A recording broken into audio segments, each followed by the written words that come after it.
셋이 같이 살기 시작했을 때부터 저를 왕따 시켰다고 생각하거든요. 엄마랑 누나랑 거실에서 제 얘기를 하는 게 들려요. 쟤는 원래 저부터 성격 이상하다. 제가 볶음 자기 하고 싶은데 자기가 정한 법 그대로. 그러니까 넌 지금 내 집에 있으니까 내가 말하는 걸 따라. 하기 싫으면 나가.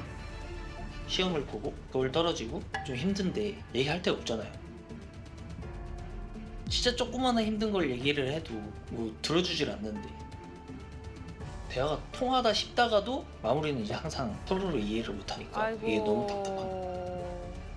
너무 힘든데도 의지할 사람이 없는 게 더 힘든 거예요. 그러네. 네, 서울에서 온 정영진이라고 합니다. 네, 어머니시고요. 김현준이라고 합니다. 아, 네네. 네. 집안의 왕따. 이게 무슨 뜻일까요? 저 혼자 그 가족 테두리 안에 좀 겉도는 느낌?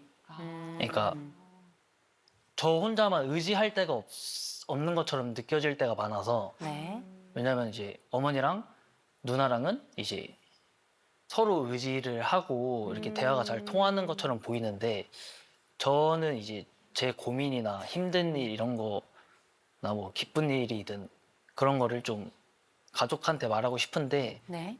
그런 게 아예 안 되다 보니까 이제 혼자 좀 삭힐 때가 좀 많거든요. 삭힐 때가 많다.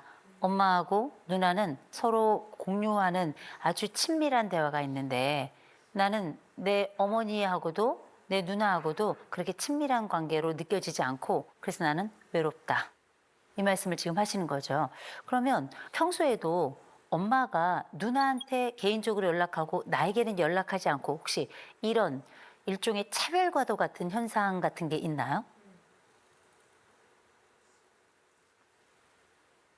싸우지 않았을 때는 이렇게 다른 평범한 집들처럼 그렇게 연락하고 하는데 네. 조금만 말다툼이 있으면은 이제 저는 거기서 아예 제외가 되는 거죠. 구체적으로 얘기를 제외된다? 아, 그 얘기는 우리 간의 관계가 좋지 않은 순간에 어머니는 내 누나에게 이 모든 상황을 얘기하거나 그래서 한편이 되는 그래서 정서적으로 교류가 되는데 나는 그냥 여전히 적대적 관계로 홀로 남겨져 있다. 이런 말씀이실까요? 맞습니다. 이런 일이 좀 잦나요? 항상 그러는 것 같아요. 아. 영상에서 보니까 네네네네네. 엄마와 누나 어. 같이 살기 시작했다라고 맞아요. 말씀을 같이 하시더라고요. 살기 시작했다 그랬어. 부모님이 이혼을 하셔가지고 이제 이혼하시는 과정에서 네네. 누나랑 저랑 아버지랑 이제 할머니 댁에 친할머니 댁에 들어가서 4년 동안 살았었습니다. 4년이요. 아, 4년. 저는 연락을 안 하고 이제 누나만 연락을 했던 걸로 알고 있습니다. 아, 4년 동안 연락을 안 했어요? 저랑은 안 했어요. 누나는 그러면 엄마 연락처를 알아서 서로 소통을 했다는 얘기인데 아들에게는 엄마 연락처를 안 알려준 거예요? 아무도? 연락처를 혹시 몰랐나요? 네, 몰랐습니다. 아유. 진짜? 제가 기억하고 알고 있는 거랑 네. 아들이 기억하고 있는 게 이게 좀 이 부분이 좀 많이 다른 게 있어요. 네. 저희가 이제 그 상황은 4년 동안 할머니랑 같이 사는 게 맞아요. 네. 근데 이제 저도 갑자기 이제 헤어지다 보니까 경제적인 부분이나 이런 것들 때문에 아이들을 데리고 올 수 있는 상황이 아니어서 네. 뭐 혼자서 어떻게 뭘 해놔야지 뭐 애들을 같이 데리고 올 수 있는 상황이 되잖아요. 네. 이제 근데 한 6개월쯤 지나고 나니까 그래도 이렇게 해가지고는 좀 안 될 것 같아서 네네. 가끔씩 만나서 셋이 밥도 먹고 했어요. 네. 딸이랑 딸이랑. 아들이랑 셋이죠. 네. 만났는데? 네, 그랬었어요. 근데 저는 그랬었는데 이제 아들 기억 속에는 4년 동안 연락을 안 했다고 이렇게 알고 있더라고요. 서로 기억이 다르네요. 네. 일단 네. 어머. 같이 살기 시작하면서 어머니가 이제 어. 4년 전에 저를 어. 자꾸 찾는 거죠. 아, 헤어졌던 시점에 4년 전에. 아, 어렸을 때. 아, 어릴 때 우리 아들을 찾는구나. 아. 말 잘 듣는 아들을 잃어버렸다고. 정확하게는 죽었다고 했습니다. 아. 내 아들은 죽었다. 내 아들이 죽었다? 내 아들이 죽었다. 아니 아들 여기 있는데 그러니까 왜 그런 말씀하셨을까? 그때는 말을 잘 들었으니까. 그렇죠, 그렇죠. 말 잘 듣지.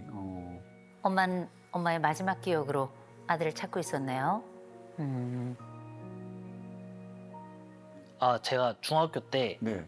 이제 어머니랑 떨어져 살았잖아요. 이제 친할머니 댁에서 컸는데 그때 좀 방황을 좀 했어요. 그렇지. 좀 공부를 아예 안 해가지고 거의 전교 꼴등으로 졸업을 했거든요. 근데 이제 고등학교에 올라가게 되면서 이제 공부를 좀 해야겠다라고 마음을 먹었는데 중학교 거를 공부를 안 해놓으니까 고등학교 가서 너무 힘들잖아요. 모르지. 힘들죠. 그래서 저 때안에는 진짜 열심히 노력해서 고등학교 1학년 때 중학교 걸 공부를 했거든요. 아우. 본인이 알아서 차근차근 한 거네요. 대단하다. 그렇죠. 그렇게 해서 고등학교 3학년 때 3월 모의고사인가? 그때 제가 지구과학이랑 생명과학 모의고사를 둘 다 만점을 받은 거예요. 대단하네요. 자랑하고 싶잖아요. 그럼요. 너무 잘했다. 신난 마음에 집에 갔죠. 네. 1등 했다. 음. 만점을 받았다. 운전 쉬었나 보네. 내 아들을 왜 자꾸 내가 소외된다라고 느끼고 왜 이런 얘기를 할까요? 그러니까 제가 자꾸 누나를 편애한다고 얘기를 하는데 아들도 전화하고 딸도 전화해요. 네. 퇴근하면서 뭐 같이 뭐 오늘은 뭐 집에서 뭘 먹을까? 아니 밖에서 나가서 먹을까? 아니 뭘 사가지고 갈까? 이제 하고 전화를 하면 딸은 뭐 아니야 나 밖이야. 나 아니 뭐 먹고 싶어 이렇게 얘기를 하거든요. 근데 이 아들은 왜 전화했어? 끊어. 약간 이렇게 말을 안 하는 거예요. 그러니까 전화를 해도 잘 안 받고 대답을 잘 안 하니까 특별한 경우 아니면은 전화를 하는 게 꺼려지는 거죠. 아. 눈치를 보게 되는 거야, 아들 눈치를. 아들이 고개를 절레절레 하는데요? 애가 아까 말씀하신 제가 그랬다고 네. 하신 것처럼 네. 어머니도 똑같이 하세요. 그렇게. 아, 그렇게요? 어머니가 전화하는 스타일이 딱 밥 먹어서 아니 왜? 네가 왜 궁금한데? 제가 이렇게 말씀을 들어보니까 이건 짧은 역사가 아니에요. 이 아들의 소외감은 아주 오랜 역사를 가지고 있어요.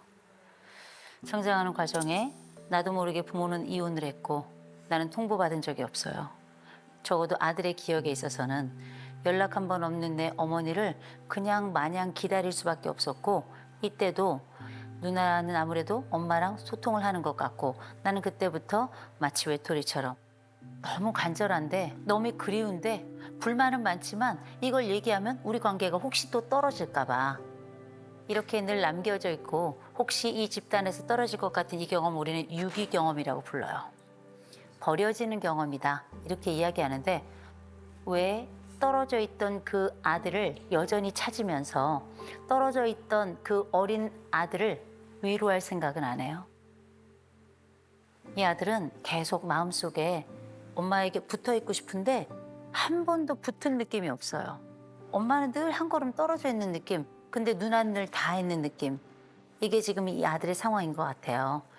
제가 이 아드님의 점수를 보면서 참 훌륭하다. 참 잘 컸다. 인내도 굉장히 좋아요.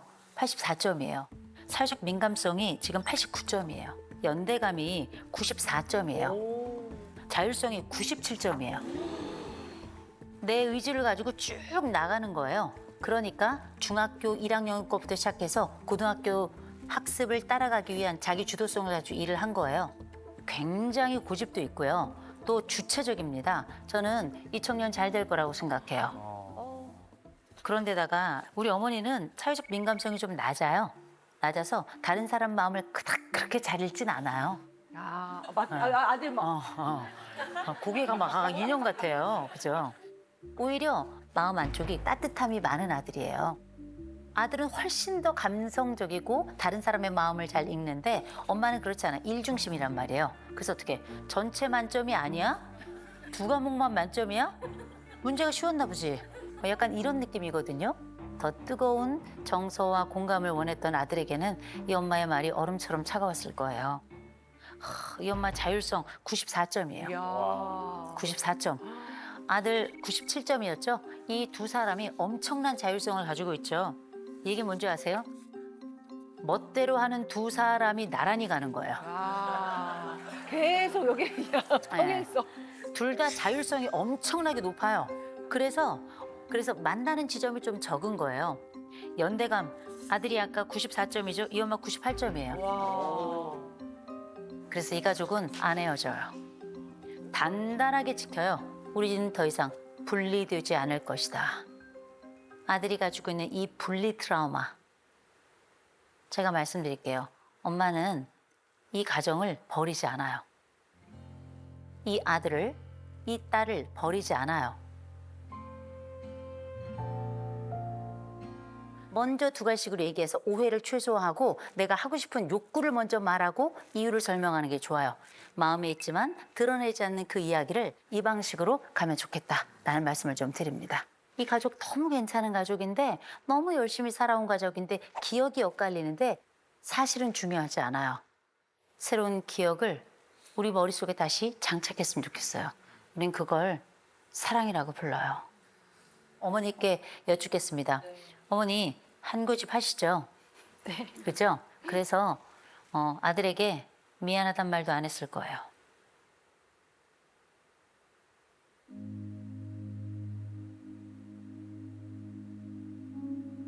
그래서 한 번은 어머니께서 말씀해 주셔야 될 것 같아요. 그때 엄마가 네가 혼자 있게 해서 연락을 하지 않아서 미안하다. 용서하기 바란다. 말씀을 하실 수 있을까요? 네. 우리 아드님 보시고. 네. 엄마가 너 버린 거 아니야.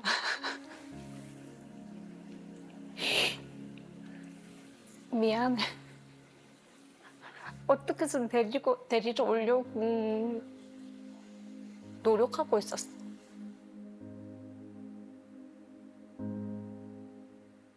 미안해. 그리고 계속 내내 미안해 하고 있었어. 미안.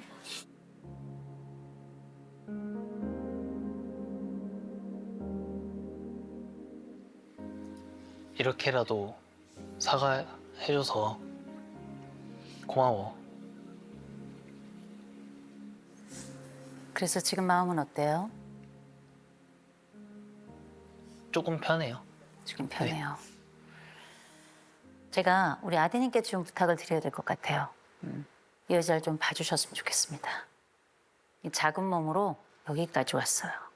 그 딸, 그 아들 누구 편이 되었던 아무런 이유 없이 그냥 사느라고 아둥바둥이었어요. 그래서 할 수 있다면 엄마에게 전화가 오거나 혹은 엄마 퇴근할 때 통화하잖아요. 엄마 밥 먹었어? 엄마 아픈 데 없어? 이렇게 한 번씩 좀 물어봐 줬으면 좋겠어요. 왜냐면 그거 물어보는 사람이 없어요.